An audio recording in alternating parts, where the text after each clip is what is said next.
For more than a century, this river was cut into pieces. Salmon that once traveled from the Pacific Ocean deep into the mountains of Oregon hit a wall of concrete and stopped. Warm, stagnant reservoirs replaced cold, moving water.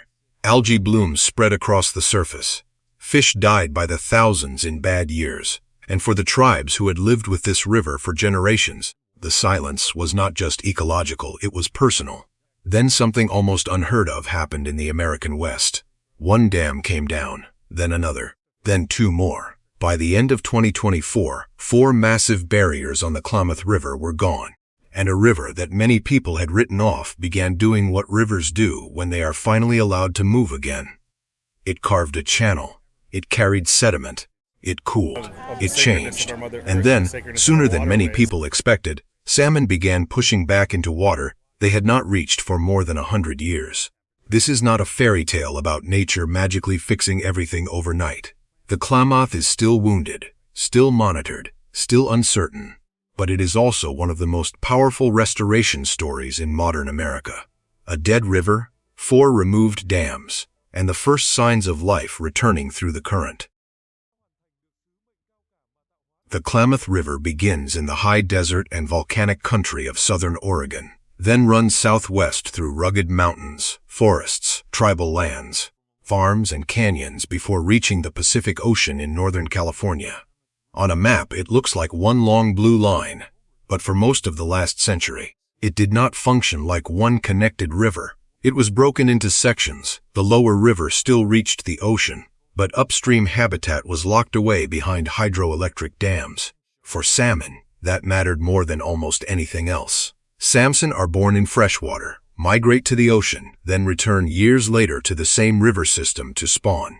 Their bodies carry marine nutrients back inland. Bears, eagles, insects, forests, and people all benefit from that cycle. When the fish disappear, the loss spreads far beyond the river channel. The Klamath was once one of the great salmon rivers of the American West, but over time, dams, water diversions, drought, disease, heat, and habitat loss pushed the system into crisis. The river was never truly dead in a scientific sense. Water still moved, birds still flew, people still lived beside it. But a river can be alive and still be deeply damaged. And the Klamath had reached a point where many of its most important relationships had been severed. The 4 dams at the center of this story were Boyle, Copco No. 1. Copco No. 2. An iron gate. They were built in the early 20th century to generate hydropower, and for decades they served that purpose. But they were not built with fish ladders that allowed salmon to pass. So when adult salmon reached the lower river and tried to continue upstream, the journey ended at concrete. Behind the dams, flowing river habitat became reservoirs. Cold, oxygen-rich currents slowed down and warmed under the sun.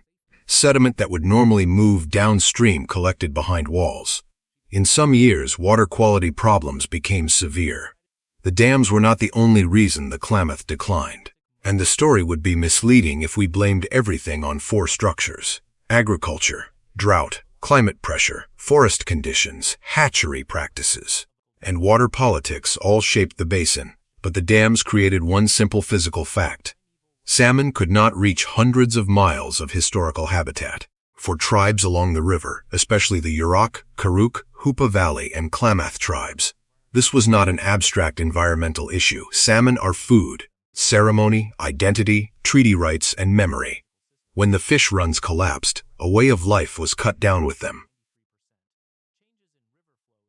One of the darkest moments came in 2002. When tens of thousands of adult salmon died in the lower Klamath River. Low flows, warm water, crowding, and disease created a disaster that shocked communities across the West. For people who had warned for years that the river was in trouble, it felt like proof written across the water. The Klamath had become a place where every decision was fought over. Water for farms, water for fish, power generation, tribal rights, endangered species, drought survival, and rural livelihoods. In many Western river stories, those conflicts end in paralysis. Everyone loses slowly. But on the Klamath, pressure kept building. Tribal leaders, conservation groups, fishing families, scientists, and some agencies argued that the lower dams no longer made sense. They produced limited power compared with the scale of ecological damage and the cost of bringing them up to modern fish passage standards. Removing them would be expensive, difficult, and politically painful. But keeping them was not free either. The river was already paying the price. The decision to remove the dams did not happen because one agency suddenly changed its mind. It came after decades of organizing, negotiation, science, lawsuits, public pressure, and tribal leadership.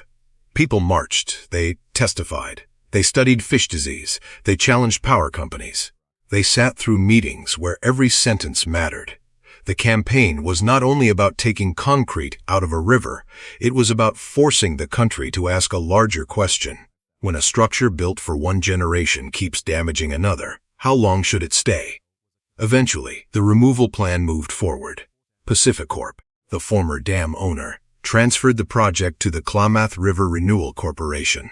Contractors planned how to drain reservoirs, manage sediment, protect water quality as much as possible, restore exposed land, and remove structures that had stood for generations.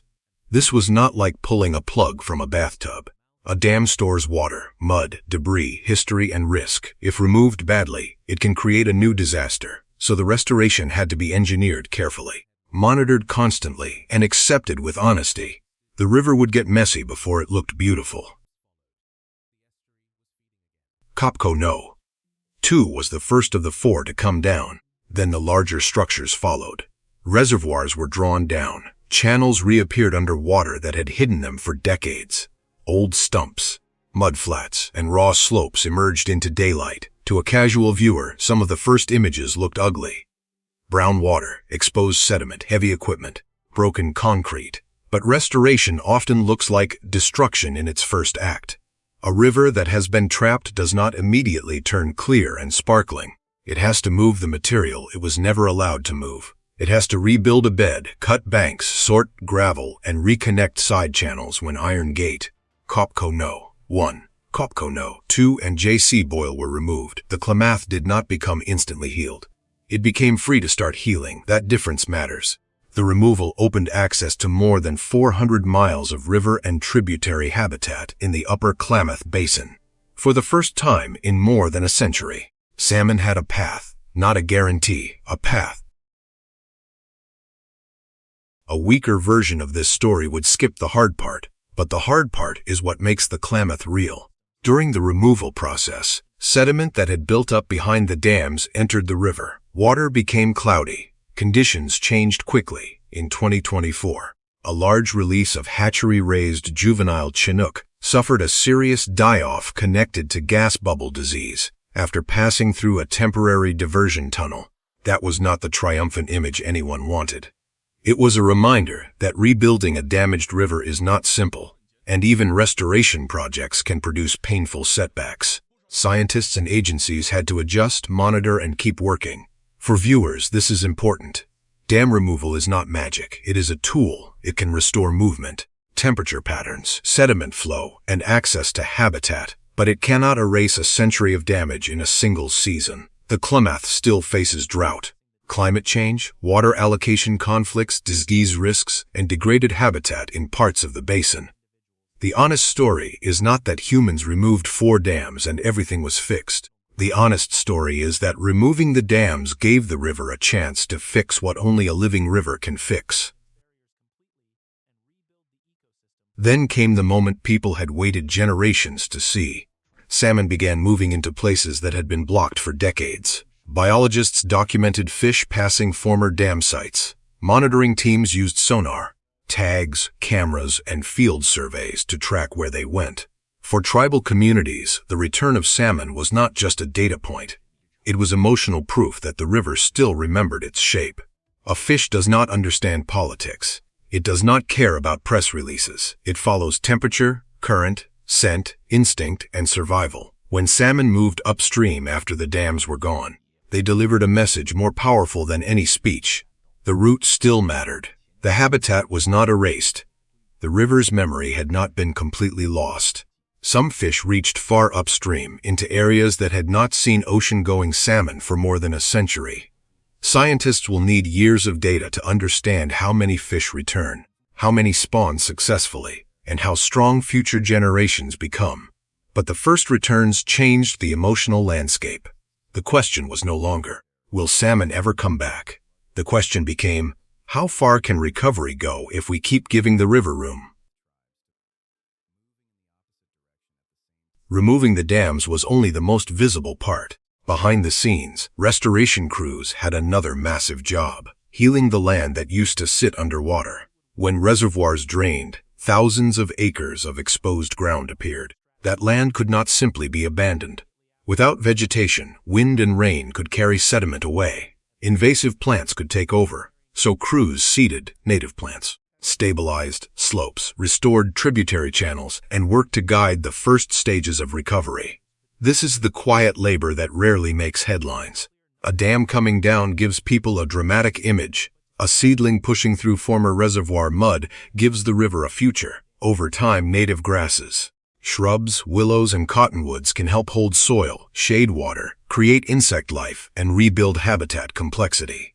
The goal is not to design a perfect artificial river. The goal is to help natural processes restart, then step back enough for the system to do some of its own work. In restoration, success often looks humble. Colder water at the right time, gravel in the right place, a side channel reconnecting during high flow, a young salmon finding cover where there used to be a reservoir edge. So why can removing dams help a river come back to life? First, it restores connection. Fish need to move between ocean, river, and spawning habitat. When a dam blocks that route, even excellent upstream habitat becomes useless to migratory fish. Second, it restores flow. A river is not just water in a channel. It is movement. Flow shapes gravel bars, cleans spawning beds, carries wood, builds side channels, and creates the physical variety that fish and insects need. Third, it can improve temperature patterns. Reservoirs often warm water and disrupt the seasonal signals that fish rely on. A free-flowing river can cool and warm in more natural rhythms, especially when shaded by recovering vegetation and fed by cold tributaries. Fourth, it moves sediment downstream again. Sediment is not always pollution. In the right amount, gravel and sand are building materials for habitat. The challenge is managing the pulse after a dam is removed, then allowing the river to sort itself over time. On the Klamath, all of these processes are now being watched closely. This is not just a local story. It is a living experiment in what happens when a major American river is reconnected at scale. The most fascinating part of the Klamath recovery is that humans are not rebuilding every inch by hand. They cannot. The river is too large, too dynamic, too alive. What people can do is remove barriers, reduce pressure, stabilize damaged areas, replant native vegetation, monitor results, and make better decisions when new problems appear. After that, the river becomes the main engineer. High flows move gravel, wood creates pools, roots hold banks, insects return to new plants, juvenile fish find slower water along edges, adult salmon test channels that no salmon has entered in living memory. Every season becomes a survey, every flood becomes a design event, every returning fish becomes a question. Did it find what it needed? This is why restoration takes patience. The first salmon return is not the finish line. It is the opening scene of a much longer story. A healthy salmon population requires successful spawning, egg survival, juvenile growth, ocean survival, and repeated returns across many years. The Klamath has been given a chance, but the outcome will depend on decades of climate, management, habitat work, and restraint. Why should someone far from Northern California or Southern Oregon care about this river? Because the United States is filled with aging infrastructure built for a different century. Thousands of dams across the country are old. Some still serve important purposes. Others no longer produce enough value to justify the damage and risk they create. The Klamath is now one of the clearest examples of a new question America will face again and again. What do we keep? What do we repair? And what do we remove? For most of the 20th century, progress often meant controlling rivers, straightening them, storing them, and forcing them to serve human schedules. In the 21st century, progress may also mean knowing when to give a river back some of its freedom. That does not mean abandoning engineering. The Klamath Dam removal required engineering at a massive scale. It means using engineering not only to dominate nature, but sometimes to undo older decisions and make room for natural systems to function again. That is a very different kind of ambition. The Klamath River is not fully healed. It may not be fully healed for a long time. There will be bad years, low flows, heat waves, failed spawning seasons, and hard political fights ahead. But after 4 dams came down, the river gained something it had been denied for generations: continuity from mountain tributaries to the Pacific Ocean.